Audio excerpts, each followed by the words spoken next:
Letter 5 by Charles Lamb. Probably begun on Wednesday, June 29, p.m. July 1, 1796. The first moment I can come I will, but my hopes of coming yet a while yet hang on a ticklish thread.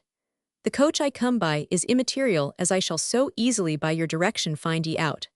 My mother is grown so entirely helpless, not having any use of her limbs, that Mary is necessarily confined from ever sleeping out, she being her bedfellow.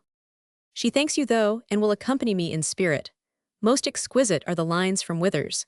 Your own lines introductory to your poem on self run smoothly and pleasurably, and I exhort you to continue 'em. What shall I say to your dactyls? They are what you would call good per se, but a parody on some of 'em is just now suggesting itself, and you shall have it rough and unlicked. I mark with figures the lines parodied. Sorely your dactyls do drag along limp-footed. 5.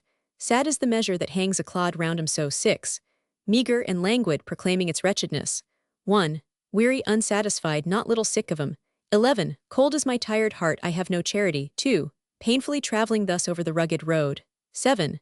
Oh, begone, measure, half Latin, half English, then. 12. Dismal your dactyls are, God help ye, rhyming ones. I possibly may not come this fortnight. Therefore all thou hast to do is not to look for me any particular day, only to write word immediately if at any time you quit Bristol, lest I come and Taffy be not at home. I hope I can come in a day or two. But young Savory of my office is suddenly taken ill in this very nick of time, and I must officiate for him till he can come to work again. Had the knave gone sick and died and putrefied at any other time, philosophy might have afforded one comfort, but just now I have no patience with him. Quarrels I am as great a stranger to as I was to Withers. I wish you would try and do something to bring our elder bards into more general fame. I writhe with indignation when in books of criticism, where commonplace quotation is heaped upon quotation, I find no mention of such men as Massinger, or B.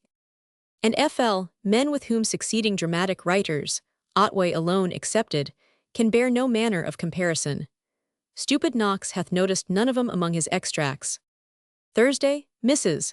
C. can scarce guess how she has gratified me by her very kind letter and sweet little poem. I feel that I should thank her in rhyme, but she must take my acknowledgment at present in plain honest prose.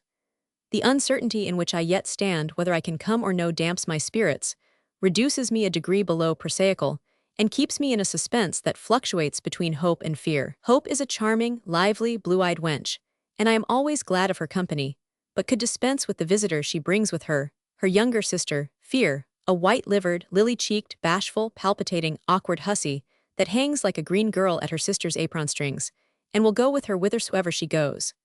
For the life and soul of me, I could not improve those lines in your poem on the prince and princess, so I changed them to what you bid me and left 'em at Perry's. I think 'em altogether good, and do not see why you were solicitous about any alteration.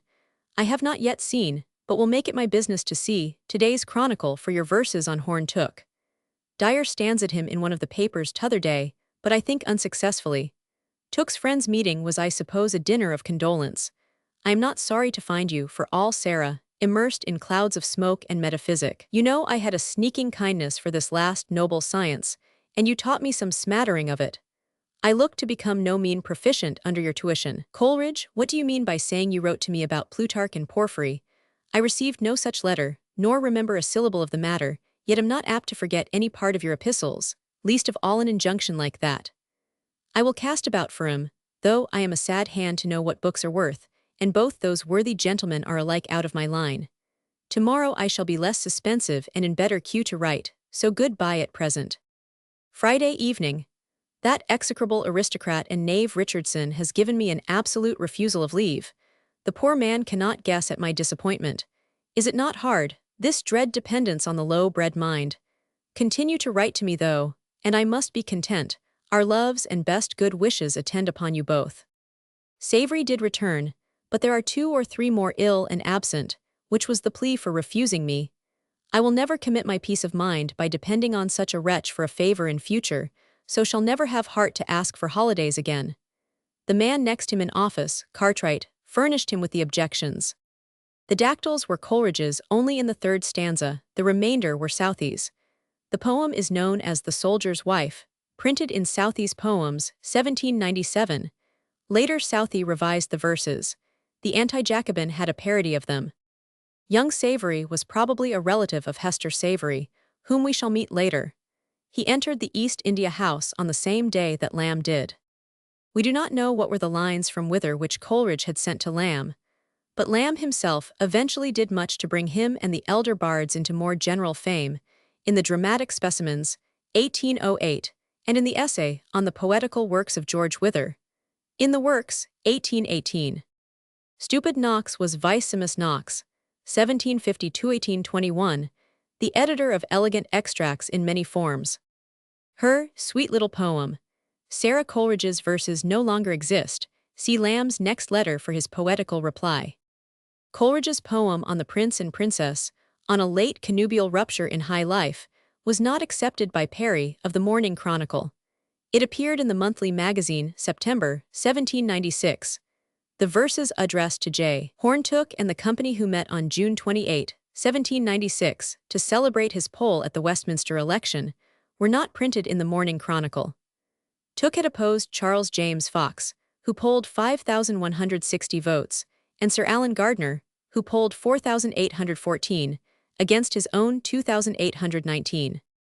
Dyer was George Dyer, 1755–1841, an old Christ's Hospitaller, but before Lamb and Coleridge's time, of whom we shall see much, Lamb's famous G.D.